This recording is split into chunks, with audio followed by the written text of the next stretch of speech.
Samajwadi party के राष्ट्रीय अध्यक्ष अखिलेश यादव ने सोशल मीडिया प्लेटफॉर्म एक्स पर अपना एक बयान जारी किया है।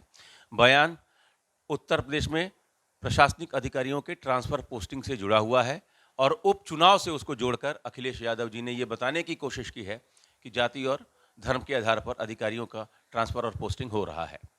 हमारे साथ समाजवादी पार्टी के चंदौली से सांसद वीरेंद्र सिंह जी हैं। सांसद जी, जो बयान है अखिलेश यादव जी का, आपके राष्ट्रीय अध्यक्ष का, आप इस बयान को कैसे देख रहे हैं? देखिए, उपचुनाव नज़दीक है और उपचुनाव को जिस तरीके से भारतीय जनता पार्टी ने लोगों का ध्यान उनके अंदरूनी कलह से हटा करके चुनाव की तरफ खींचना चाहती है, तो उसी के मद्देनज़र वो ट्रांसफ़र पोस्टिंग का जो मामला है और इसको इतना हाइप बना दिया है जितना कि इसकी ज़रूरत थी नहीं। ये उनके अंदरूनी कलह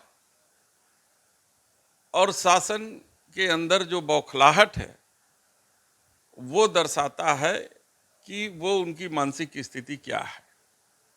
जहाँ तक ट्रांसफ़र पोस्टिंग का सवाल है, ये बात सत्य है कि जहाँ उपचुनाव हो रहे हैं जिन जिलों में, उन जिलों से धर्म और जाति को देख करके अधिकारियों के ट्रांसफ़र किए जा रहे हैं, जो कहीं से भी सराहनीय कदम नहीं है। अध्यक्ष जी, जो आपके बयान जारी किए हैं, उससे ऐसा लग रहा है कि बिल्कुल जाति और संप्रदाय के आधार पर ही उत्तर प्रदेश की सरकार निर्णय ले रही है। लेकिन ऐसा है क्या? धरातल पर तो ऐसा नहीं दिखता। बनारस में ही हम लोग बैठे हैं, यहाँ तो कोई ऐसा अधिकारी नहीं है जिसको लेकर ये सवाल किया जा सके कि जाति विशेष का है, जो आरोप लगते हैं मुख्यमंत्री जी पर। ऐसा तो कम से कम बनारस को लेकर नहीं है। तो किस आधार पर मतलब आपके राष्ट्रीय अध्यक्ष ने ये बयान दिया है? देखिए, बनारस में तो कोई उपचुनाव नहीं है। उपचुनाव तो आपके मिर्ज़ापुर ज़िले में है, तो आप मिर्ज़ापुर में देख लीजिए। आप जहाँ जहाँ उपचुनाव होने वाले हैं, मतलब आप ये कहना चाह रहे हैं कि अधिकारियों की मदद से बीजेपी उपचुनाव जीतने जा रही है? जिस तरीके का उनकी बयानबाजी है, घेराबंदी है, वो जनता का दिल जीत करके नहीं, बल्कि जनता में दहशत पैदा करके वो चुनाव जीतना चाहते हैं। जोर जबरदस्ती, बाहुबलियों के सहारे चुनाव जीतना चाहते हैं और जनता ये सब समझ रही है, जान रही है और आने वाले चुनाव में इसका मुंहतोड़ जवाब देगी। लेकिन सांसद जी, अगर ये सवाल आपसे किया जाए कि उनकी तैयारी बेहतर है, आपसे बेहतर तैयारी वो कर रहे हैं, क्यों? क्योंकि कांग्रेस समाजवादी पार्टी का जो गठबंधन है, वो अभी तक तो सीट शेयरिंग को लेकर भी कोई फाइनल अभी तक फैसला नहीं ले पाई है। आपकी जो बातचीत है कांग्रेस के साथ, तो उनकी तैयारी तो आपसे बेहतर है ना? देखिए, उनकी तैयारी हमसे बेहतर नहीं है। वो दिखा रहे हैं मीडिया के माध्यम से बेहतर कि हम उनसे बेहतर तैयारी किए हैं। वो जहाँ तक संगठन का सवाल है, वो हमारा संगठन तैयार है बूथ लेवल पे। हम लोगों को प्रभारी बनाया गया है।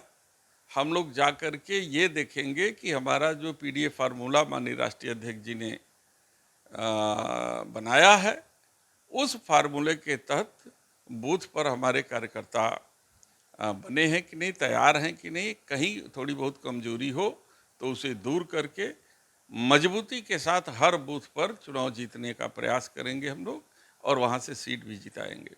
तो कांग्रेस सपा गठबंधन मिलके ही लड़ेगी ना, कि अकेले? लग तो यही रहा है कि आपकी अकेले की तैयारी है सभी 10 सीटों पर। अभी तक तो किसी नेता का बयान नहीं आया कि हम अकेले लड़ेंगे।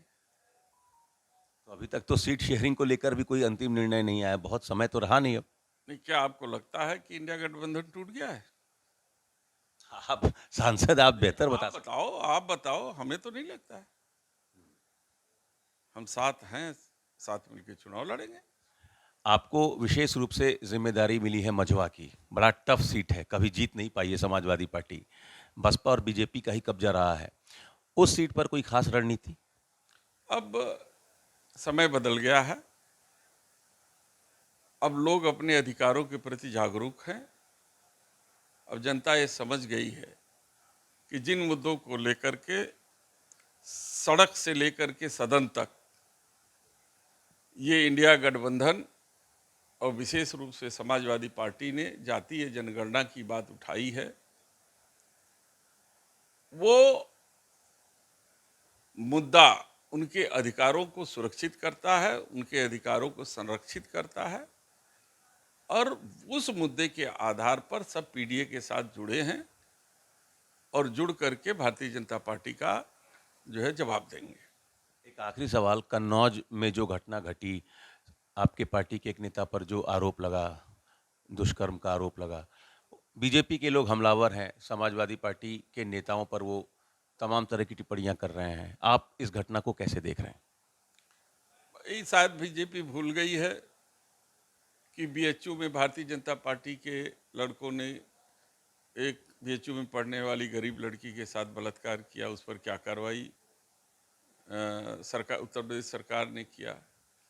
स्वामी चिन्मयानंद के बारे में आप को शायद याद होगा, कुलदीप सेंगर की घटना याद होगी और तमाम ऐसे नेताओं के कारनामे समय समय पर मीडिया के माध्यम से लोगों को सामने आ रहा है और वो भी लोग देख रहे हैं कि शासन में बैठी हुई भारतीय जनता पार्टी किस तरीके से डिस्क्रिमिनेशन के साथ जो है अलग अलग तरीके से अलग अलग जो है कि एक्शन लेती है, ये भी जनता देख रही है और समझ रही है।